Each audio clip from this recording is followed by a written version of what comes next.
Hello everyone, ఇలాంటి videos మీకు ముందుగా కావాలి అనుకుంటే మా ఛానల్ని సబ్స్క్రైబ్ చేసుకొని పక్కనే ఉన్న బెల్ ఐకాన్ని క్లిక్ చేయండి. అప్కమింగ్ రివ్యూలోకి వెళ్ళిపోదాం. ఎపిసోడ్ స్టార్ట్ అవ్వగానే స్వరాజ్ గ్రూప్ ఆఫ్ ఇండస్ట్రీస్కి కొత్త ఎండీగా రాజ్ కళ్యాణ్ని అపాయింట్ చేస్తాడు. కళ్యాణ్ ఆఫీస్కి రీచ్ అవుతాడు. పాపం రాజ్ చైర్లో కూర్చోకుండా పక్కనే ఒక చైర్ వేసుకొని కూర్చొని, అన్నయ్య టెంపరీగా మాత్రమే రాడు, కొద్ది రోజులు మాత్రమే నేను ఆఫీస్ని చూసుకుంటాను అని చెప్పి ఎంప్లాయీ శృతికి అండ్ అకౌంటెంట్కి అయితే చెప్తాడనమాట. ఇటువైపు అదంతా చూస్తున్న రాహుల్ మాత్రం, పిచ్చోడా, నువ్వు అక్కడ కూర్చుంటే ఏంటి, కూర్చోకపోతే ఏంటి, నీ చేతుల్లో నుండి కొద్ది రోజుల్లో ఆ ఎండీ పదవి నా చేతుల్లోకి వస్తుంది కదా అని హ్యాపీగా ఫీల్ అవుతాడు రాహుల్. ఇది ఇలా ఉండగా కావ్య రాజ్ క్లాస్మేట్స్ అందరి డీటెయిల్స్ కనుక్కొని ఒక్కొక్కరికి ఫోన్ చేస్తూ ఉంటుంది. అందులో శ్వేత కూడా ఉంటుందన్నమాట. సో శ్వేత ఫోన్ తీయగానే హ్యాపీగా ఫీల్ అవుతుంది కావ్య. శ్వేత, మనం ఒక ప్లేస్లో కలవాలి, నువ్వు నన్ను కలుస్తున్నట్టు మా ఆయనకి అస్సలు తెలియకూడదు, అర్జెంటుగా కలవాలి అని చెప్పి కావ్య శ్వేత దగ్గరికి బయలుదేరుతుంది. ఇది ఇలా ఉండగా కావ్య శ్వేత ఒక ప్లేస్లో మీట్ అవుతారు. శ్వేత కావ్యతో, ఏంటి కావ్య, ఎందుకు ఇంత అర్జెంటుగా నన్ను రమ్మని చెప్పావు అని అడుగుతుంది. శ్వేత, నీతో ఒక ముఖ్యమైన విషయం మాట్లాడాలి. ఆ బాబు, అదే మా ఆయన, తన వారసుడిగా, తన రక్తంగా ఈ ఇంటికి ఒక బాబుని తీసుకువచ్చాడు కదా. ఆ బాబు వల్ల ఎన్ని అనర్థాలు జరిగాయో, ఆయన ఎన్నెన్ని కోల్పోయాడో అది కేవలం మా కుటుంబానికి మాత్రమే తెలుసు. ఆ బాబు కన్న తల్లి ఎవరు అని నేను ఎన్ని విధాలుగా, ఎన్ని రకాలుగా అడుగుతున్నా ఆయన సమాధానం చెప్పటం లేదు. కాబట్టి నాకిప్పుడు సమాధానం తెలుసుకోవాల్సిన అవసరం, సమాధానం తెలుసుకోవాల్సిన హక్కు ఉన్నాయి. అందుకే నా ప్రయత్నాలు నేను చేస్తున్నాను అని చెప్తుంది కావ్య. కావ్య, నిజంగా నువ్వు చాలా గ్రేట్. ఇప్పట్లో ఈ జనరేషన్లో ఒక్కొక్కరు ఎలా ఉంటున్నారు, చిన్న తప్పు భర్త చేస్తే భార్య ఇల్లు వదిలి వెళ్ళిపోవడమో, ఆస్తిలో వాటా రాయించుకోవడమో, శాశ్వతంగా విడిపోవడమో చేస్తున్నారు.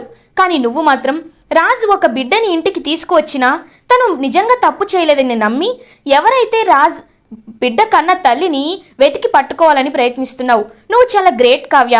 నీకు నేను ఖచ్చితంగా సపోర్ట్ చేస్తాను. నీకు ఎలాంటి సహాయం కావాలన్నా నిర్మోహమాటంగా, అభ్యంతరం లేకుండా నేను నీకు సహాయం చేస్తాను అని అంటుంది కావ్య. శ్వేత. కావ్య శ్వేతతో, థ్యాంక్స్ శ్వేత, నువ్వు ఇలా సపోర్ట్ చేస్తే నేను హ్యాపీగా ఉంటాను. అన్నట్టు నేను నీకు ఒకటి చెప్పాలనుకుంటున్నాను. నువ్వు నా కోసం ఒక సహాయం చేయాలి. అది ఏంటి అంటే, మీ 10th బ్యాచ్ అందరూ రీయూనియన్ అవుతున్నారని, గెట్ టుగెదర్ పార్టీ అనేది అరేంజ్ చేస్తున్నారని నువ్వు మా ఆయనకి ఫోన్ చేసి చెప్పాలి. ఖచ్చితంగా గెట్ టుగెదర్ పార్టీలో నీకు వెన్నెల ఎవరో తెలియకపోయినా ఆ వెన్నెల ఖచ్చితంగా పార్టీకి వచ్చే అవకాశం ఉంటుంది, కామన్ ఫ్రెండ్స్ ద్వారా. సో ఆ వెన్నెల మనకి తెలియాలి అంటే ఖచ్చితంగా ఆ పార్టీ మనం కండక్ట్ చేయాలి అని అంటుంది కావ్య. ఇంకా శ్వేత హ్యాపీగా ఫీల్ అవుతుంది. నిజమే, ఇది మంచి ఐడియానే. ఖచ్చితంగా రీయూనియన్ అంటే ఎవరైనా వస్తారు, ఆ వెన్నెల కూడా ఖచ్చితంగా వచ్చే అవకాశం ఉంటుంది. నేను నా ఓల్డ్ ఫ్రెండ్స్ అందరికీ కాల్ చేస్తాను. కాల్ చేసి వెన్నెలని కూడా రమ్మని చెప్పేటట్లు చేస్తాను. ఒకవేళ కామన్ ఫ్రెండ్స్లో వెన్నెల బెస్ట్ ఫ్రెండ్ ఉంటే ఖచ్చితంగా తను కూడా వస్తుంది అని అంటుంది శ్వేత. థ్యాంక్ యూ శ్వేత, కానీ ఈ విషయం మా ఆయనకి అస్సలు తెలియకూడదు. మనిద్దరం కావాలనే ఇలా ప్లాన్ చేశామని అస్సలు తెలియకూడదు అని అంటుంది కావ్య. ఖచ్చితంగా తెలీదు, నేను నీకు మాటిస్తున్నాను అని చెప్పి అక్కడి నుండి వెళ్ళిపోతుంది శ్వేత. అమ్మయ్యా, ఈ గెట్ టుగెదర్ పార్టీ ద్వారా అయినా ఆ వెన్నెల ఎవరో నాకు తెలుస్తుంది. ఆయన ఇన్నాళ్ళు దాచుకుంటున్న ముసుగు వెనక ఉన్న మొహం ఎవరనేది ఖచ్చితంగా తెలుస్తుంది, తెలిసి తీరుతుంది. ఆ రోజు కోసం ఎదురు చూడక తప్పదు అని ఆలోచనలో పడుతుంది కావ్య. ఇది ఇలా ఉండగా కళ్యాణ్ అన్ని ఫైల్స్ని చెక్ చేస్తూ ఉంటాడు. అకౌంటెంట్ని పిలిపించి, శాలరీస్ ఇంకా ఎందుకు స్టాఫ్కి క్రెడిట్ చేయలేదు, స్టాఫ్ అందరికీ శాలరీస్ క్రెడిట్ చేసేసేయండి అని ఇంకా చెక్స్ పైన సంతకం చేస్తూ ఉంటాడనమాట కళ్యాణ్. ఇంకా అకౌంటెంట్ వాళ్ళందరూ కూడా కళ్యాణ్ చెప్పిన మాటలే వింటూ ఉంటాడు. రాహుల్ దూరం నుంచి కళ్యాణ్ని చూస్తూ, అబ్బో వీడు కూడా బాగానే వర్క్ చేస్తున్నాడుగా, కవితలు కవితలు అని తిరిగాడు. ఎంతైనా ఆ దుగ్గిరాలేంటి వారసుడు కదా, అందుకే రాజ్ బాధ్యతలు చెప్పేసరికి వీడు సిన్సియర్గా పనిచేసుకుంటున్నాడు. కానీ వీడి సిన్సియారిటీని నేను పోగొట్టాలి. ఏం చెయ్యాలి? చేతిలో రూపాయి లేదు. వీడిని అడిగితే ఏమంటాడో, వద్దులే, మమ్మీని అడిగి ఏదో ఒకటి ప్లాన్ చేసుకోవాలి అని రాహుల్ అయితే కోపంగా చూస్తూ ఉంటాడు కళ్యాణ్ వైపు. అప్పుడే ఎంప్లాయీ శృతి రాహుల్ దగ్గరికి వస్తుంది. సార్ సార్ అని పిలుస్తుంది. ఏంటి శృతి, నీ వాయిస్ చాలా స్వీట్గా ఉంటుంది, నువ్వు ఇంత గట్టిగా అరవాలా అని ఫ్లర్ట్ చేస్తూ ఉంటాడు రాహుల్ స్వప్నతో. ఎంప్లాయీ శృతితో రాహుల్ ఫ్లర్ట్ చేస్తూ ఉంటాడు. సార్, మీరు అడిగిన ఫైల్స్ తీసుకొని వచ్చాను, ఇంకా మీరు ఆ ఫైల్స్ చూసి వాటిని చెక్ చేయండి అని చెప్పి అక్కడి నుండి వెళ్ళిపోతుంది. ఏంటో నా గురించి అందరికీ తెలిసిపోయి అందరూ దూరం పెడుతున్నారు, నేను మాత్రం ఏదో ఒకటి ప్లాన్ చేస్తాను అని అక్కడి నుండి వెళ్ళిపోతాడు రాహుల్. ఇది ఇలా ఉండగా రాజ్ మాత్రం ఆలోచిస్తూనే ఉంటాడు. ఇటువైపు బాబు ఏడుస్తూ ఉంటాడు. అయినా రాజ్కి వినపడకుండా పాపం ఏదో ధ్యాసలో ఆలోచిస్తూనే ఉంటాడు. అదే టైంకి కావ్య రాజ్ రూమ్కి వస్తుంది. ఇంకా బాబుని చూసి బాబుని ఎత్తుకుంటుంది కావ్య. ఉన్న పని చేయకుండా అన్నీ వదులుకుంటే ఇదిగో ఇలాగే చెవుడు కూడా వస్తుంది అని అంటుంది కావ్య. ఏయ్, నువ్వెప్పుడొచ్చావు అని అడుగుతాడు రాజ్. నేను వచ్చి 10 నిమిషాలైంది, వీడు ఏడుపు మొదలుపెట్టి ఎన్ని నిమిషాలైందో నాకు తెలీదు, కానీ మీరు మాత్రం ఏదో ధ్యాసలో ఉంటారు. అన్ని బాధ్యతలు వీడి కోసమే కదా వదులుకున్నారు, అలాంటిది వీడిని ఎందుకు పట్టించుకోవటం లేదు మీరు అని అడుగుతుంది కావ్య. అలాంటిదేమీ లేదు, ఏదో ఆలోచిస్తూ అని అంటారు. ఏవండి, మా ఎవ్వరికి మీరు సమాధానం చెప్పుకోకపోయినా పర్లేదు, కానీ నీ మనసుకి మీరు సమాధానం చెప్పుకోండి. ఎందుకంటే వీడిని మీరు బాధ్యతగా పరిగణిస్తున్నారు, కానీ ఇంట్లో వాళ్ళందరూ వీడిని ఒక బరువుగానే చూస్తున్నారు, దుగ్గిరాల ఇంటి మీద పడ్డ పెద్ద బండలాగా చూస్తున్నారు. కాబట్టి వీడి తల్లి ఎవరో తెలిస్తేనే ఈ ప్రశ్నలన్నిటికీ సమాధానం దొరుకుతుంది, అందరి మనసులో ఉన్న సందిగ్ధతకి సమాధానం దొరుకుతుంది. కాబట్టి ఆ విషయంలో మీరు ఎక్కువగా ఆలోచించి మీ మనసు పాడు చేసుకోకుండా నిజం చెప్పేయండి అని అడుగుతుంది కావ్య. నిజం ఎప్పుడు ఎవరికి ఎలా చెప్పాలో నాకు బాగా తెలుసు, ఈ విషయంలో నువ్వు నన్ను బలవంతం చేయొద్దు అని అక్కడి నుండి వెళ్ళిపోతాడు రాజ్. ఇది ఇలా ఉండగా ఈవినింగ్ అవుతుంది. కళ్యాణ్ పాపం అలసిపోయి ఆఫీస్ నుండి ఇంటికి వస్తాడు. అనామిక కళ్యాణ్ కోసమే ఎదురు చూస్తూ ఉంటుంది. కళ్యాణ్, వచ్చావా? రా, ఆ సూట్ కేసు నాకు ఇవ్వు. కళ్యాణ్, ఇవాళ ఫస్ట్ డే కదా నీ ఆఫీస్లో, ఎలా జరిగింది అని ఎగ్జైటింగ్గా అడుగుతుంది అనామిక. పర్లేదు అని అంటాడు కళ్యాణ్. ఏమేం పనులు చేశావు, ఏదైనా ప్రాజెక్ట్ టేకప్ చేశావా అని అడుగుతుంది అనామిక. అలాంటిదేమీ లేదు, ఇవాళ కదా ఫస్ట్ డే, సో ఫైల్స్ అన్నీ చెక్ చేశాను, శాలరీస్ క్రెడిట్ చేశాను అని చెప్తాడు కళ్యాణ్. కళ్యాణ్, నువ్వు ఇలా ఉంటేనే నాకు ఎంతో ఇష్టం కళ్యాణ్, నేను కోరుకున్నట్టు, నేను ఆశపడినట్టే నువ్వు ఇలా మారావు, నాకు చాలా చాలా చాలా సంతోషంగా ఉంది అని ఇంకా కళ్యాణ్ని హక్ చేసుకుంటుంది అనామిక. కానీ అనామికని దూరంగా జరిపేస్తాడనమాట కళ్యాణ్. ఏమైంది కళ్యాణ్ అని అడుగుతుంది. చూడు అనామిక, వీటిని నువ్వు గౌరవం అనుకుంటున్నావు, కానీ నాకు బాధ్యతలా అనిపిస్తుంది. మా అన్నయ్య నా భుజాలపై వేసిన బరువులా అనిపిస్తుంది. ఈ బరువుని నేను ఎప్పుడెప్పుడు దింపుకుంటానా అనిపిస్తుంది. మీ అందరికీ ఎలా ఉందో తెలియదు, కానీ నాకు మాత్రం చాలా చాలా భయంగా బాధ్యతగా ఉంది. కాబట్టి నన్ను ఎక్కువగా విసిగించొద్దు, నన్ను ప్రశాంతంగా ఉండనివ్వు అని చెప్పి అక్కడి నుండి వెళ్ళిపోతాడు కళ్యాణ్. ఏంటి కళ్యాణ్, నేనంతటా నేను దగ్గరికి వస్తున్నా దూరం జరుగుతున్నాడు, ఛా అని అక్కడి నుండి వెళ్ళిపోతుంది అనామిక. అనామిక బయటికి వస్తూ కళ్యాణ్ చేత ఎలా అయినా ఒక చెక్ రాయించుకోవాలి, అందులో డబ్బులు తీసుకొని మా మమ్మీ డాడీలా అప్పు తీర్చేయాలి. కానీ ఏం చేయాలి? ఒకవేళ రాహుల్ని అడిగితే, అమ్మో వద్దులే, చీప్గా చూస్తాడేమో, వాళ్ళ ముందు నేనెందుకు దిగజారాలి, మా ఇంటి గుట్టు వాళ్ళకెందుకు చెప్పాలి, ఏం చేయాలి అని ఆలోచిస్తూ ఉంటుంది అనామిక. అప్పుడే కరెక్ట్గా దూరం నుండి రుద్రాని అండ్ రాహుల్ మాట్లాడుకోవడం చూస్తూ ఉంటుంది అనామిక. రాహుల్ రుద్రానితో, మమ్మీ ₹1 కూడా చేతిలో ఉండటం లేదు, జనరల్ మేనేజర్ అయ్యాను, ఇప్పుడైనా నా చేతికి డబ్బు వస్తుందా అంటే ఆ కళ్యాణ్ గాడు అన్ని అకౌంట్స్ వాడే చూసుకుంటున్నాడు, నాకు డబ్బులు రానివ్వటం లేదు మమ్మీ అని అంటాడు రాహుల్. రే రాహుల్, కూటి కోసం కోటి విద్యలు అంటారు, ఇప్పుడు బంగారు బాతు మన చేతిలో ఉంది, మనం జాగ్రత్తగా ఉండాలి అని అంటుంది రుద్రాని. అది కాదు మమ్మీ, ఈ కబుర్లన్నీ ఎవరైనా చెప్తారు, కానీ నాకు ఇప్పుడు కావాల్సింది ఒకే ఒకటి, నాకు అర్జెంటుగా డబ్బులు కావాలి, కానీ ఎలా ఎలా కళ్యాణ్తో తప్పు చేయించాలి అని ఆలోచిస్తూ ఉంటాడు రాహుల్. అనామిక ఇదంతా వింటూ, ఒకవేళ నేను వీళ్ళతో చేతులు కలిపితే నా డబ్బులు నాకు వస్తాయి, వీళ్ళ దగ్గర నేను ఏమీ చేయలేను, ఇప్పుడు ఏదో ఒక ప్లాన్ వేయాలి అని కావాలనే ఫోన్ మాట్లాడుతున్నట్టు నటిస్తూ, మమ్మీ నీకు విషయం తెలుసా, కళ్యాణ్ MD అయ్యాడు మమ్మీ. అవునా? అయ్యో సరే, నేనేదో ఒకటి చేస్తాను. నువ్వు బాధపడద్దు మమ్మీ, బాధపడద్దు అని బాధపడుతున్నట్టు నటిస్తూ ఉంటుంది అనామిక. రేయ్, ఆ పిచ్చిదేదో బాధలో ఉన్నట్టుంది, రా వెళ్దాం అని రుద్రాని అనామిక దగ్గరికి వస్తుంది. ఏంటనామిక, ఎందుకు బాధపడుతున్నావు అని అడుగుతుంది. ఏం చెప్పమంటారంటీ, మా మమ్మీకి ఫోన్ చేసి కళ్యాణ్ ఎండి అయ్యాడని గుడ్ న్యూస్ చెప్దామనుకున్నా, కానీ ఈలోపు మా మమ్మీ నాకు ఒక సాడ్ న్యూస్ చెప్పింది అని అంటుంది అనామిక. ఏంటది అని అడుగుతాడు రాహుల్. ఏం లేదు రాహుల్, మా బిజినెస్లో లాస్ వచ్చిందంట, అర్జెంటుగా 2 కోట్లు కావాలి అని అడుగుతున్నారంట.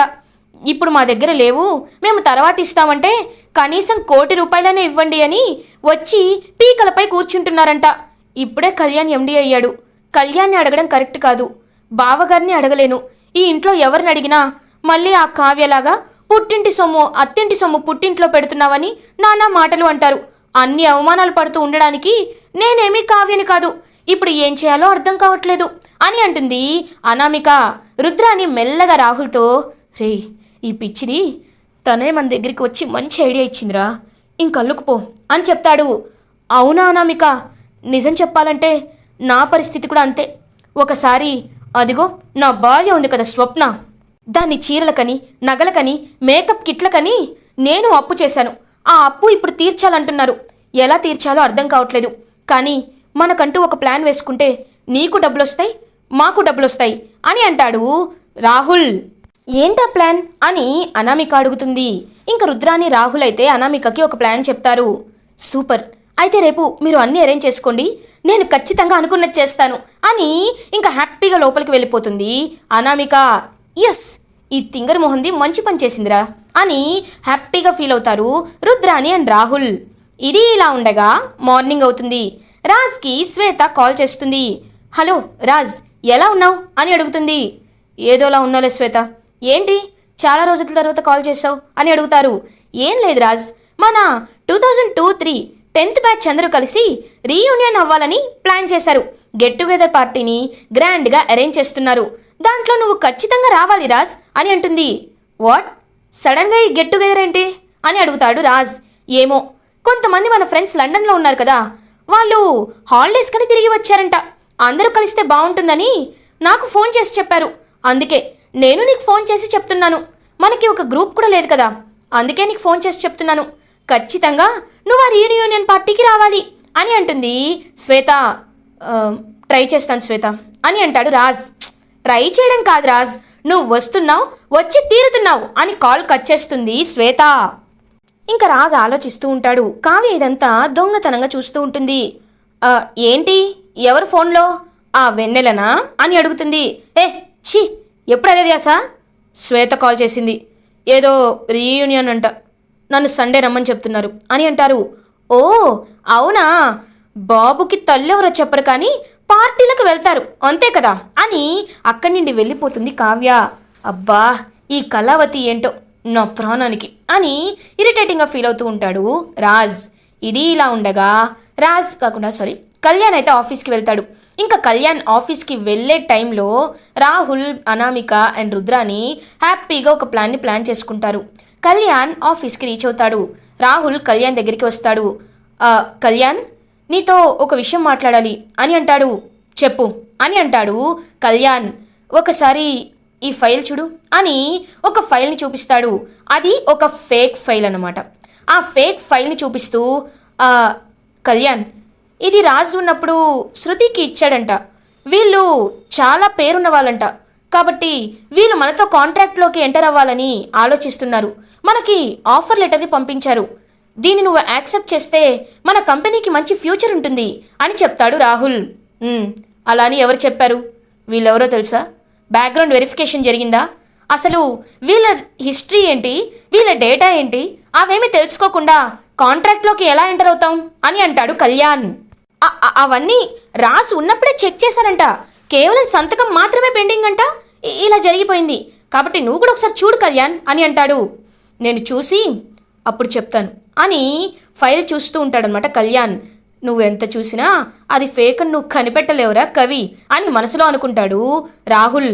ఓకే, అంతా బాగానే ఉంది, ఇవాళ నైట్ నేను ఏదో ఒకటి ఫైనల్ చేసి సైన్ చేస్తాను అని అంటాడు. కాకపోతే ఇందులో ఒక చిన్న సమస్య ఉంది. వాళ్ళకి మనం 1,50,00,000 డిపాజిట్ చేయాలంట. అప్పుడు మాత్రమే వాళ్ళు ఈ ఆఫర్ని మనకి ఇస్తారంట అని అంటారు. వాట్? మన పనితనం ఏమి చూడకుండా మనమే డిపాజిట్ చేయాలా అని అంటారు. అవును, ఒకసారి ఆ క్లాస్ చదువు, అందులో అదే కదా ఉంది అని అంటాడనమాట రాహుల్. సరే, నేను ఆలోచిస్తాను, నువ్వు వెళ్ళు అని ఇంకా ఆలోచిస్తూ ఉంటాడు కళ్యాణ్. ఎస్, అది ఫేక్ అని నువ్వు తెలుసుకోలేవు, ఆ రాజు కూడా తెలుసుకోలేడు. చక్కగా చెక్ ఇష్యూ చేస్తావు, ఈలోపు అనామిక చెక్కుని మార్చేస్తుంది అని హ్యాపీగా ఫీల్ అవుతాడు రాహుల్. ఇంకా కళ్యాణ్ ఆ ఫైల్ని రాజ్కి తీసుకొచ్చి చూపిస్తాడు. రాజ్ కూడా ఆ ఫైల్ అంతా వెరిఫై చేస్తాడు. ఓకే, అంతా బాగానే ఉందిరా, నువ్వు వీళ్ళకి చెక్ ఇష్యూ చేయొచ్చు అని చెప్తాడు. ఓకే అన్నయ్య, ఖచ్చితంగా ఇష్యూ చేస్తాను అని ఇంకా చెక్ బుక్ తీయాలనుకుంటాడనమాట కళ్యాణ్. అదే టైంకి అనామిక దొంగతనంగా కళ్యాణ్ రూమ్లో సూట్ కేసులో ఉన్న చెక్స్ని తారుమారు చేస్తుంది. ఒక చెక్కు బదులు వాళ్ళకి సంబంధించిన చెక్ని పెడుతుంది. కాబట్టి ఇంకా కళ్యాణ్ అయితే చూసుకోకుండా ఆ చెక్కు మీద సంతకం చేసేస్తాడు. ఇంకా చెక్ని తీసుకున్న అనామిక ఎంతో హ్యాపీగా ఫీల్ అవుతుంది. ఎస్, మనం అనుకున్నది సాధించాం, ఇక నాకు 1,00,00,000 రూపాయలు, మీకు 50,00,000, పండగే పండగ అని చెప్పి అనామిక రాహుల్ రుద్రాని హ్యాపీ అంటే హ్యాపీగా ఫీల్ అవుతారు. ఇటువైపు రుద్రాని అయితే మనసులో, పిచ్చిదానా, నువ్వు ఈ 1,00,00,000 రూపాయల గురించే చూసుకుంటున్నావు, కానీ అనుకోకుండా వేరే అకౌంట్కి చెక్కు ఇష్యూ చేసినందుకు కళ్యాణ్ని తిట్టిన తిట్టకుండా తిడతారు. వీడు అర్హుడు కాదని వాడిని తీసేసి నా కొడుకుకి ఆ సింహాసనాన్ని అప్పచెప్తారు. ఎప్పుడు తెలుసుకుంటావో ఏంటో అని మనసులో అనుకుంటుంది రుద్రాని. ఇదంతా చూస్తున్న ధాన్యలక్ష్మి ఒక్కసారిగా షాక్ అయిపోతుంది. అంటే ఇన్నాళ్ళు నేను నా కోడల్ని గుడ్డిగా నమ్మానా? నా కోడలు కూడా కేవలం డబ్బు కోసం మాత్రమే నా కొడుకుని పెళ్లి చేసుకుందా అని అనామిక అసలు నిజస్వరూపం తెలుసుకొని ధాన్యలక్ష్మి ఒక్కసారిగా స్టన్ అయిపోతుంది. ఇటువైపు కావ్య మాత్రం రేపే సండే, ఖచ్చితంగా ఈ నా రీయూనియన్కి వెళ్తారు, ఆ వెన్నెల ఎవరో తెలుసుకోవచ్చు అని వెన్నెల గురించి ఆలోచిస్తూ నిద్రపోతూ ఉంటుంది కావ్య. ఇలా ఎపిసోడ్ ఎండ్ అవుతుంది. ఫర్దర్ ఎపిసోడ్ రివ్యూస్ ముందుగా మీకు కావాలి అనుకుంటే మా ఛానల్ని సబ్స్క్రైబ్ చేసుకోండి. Thanks for watching.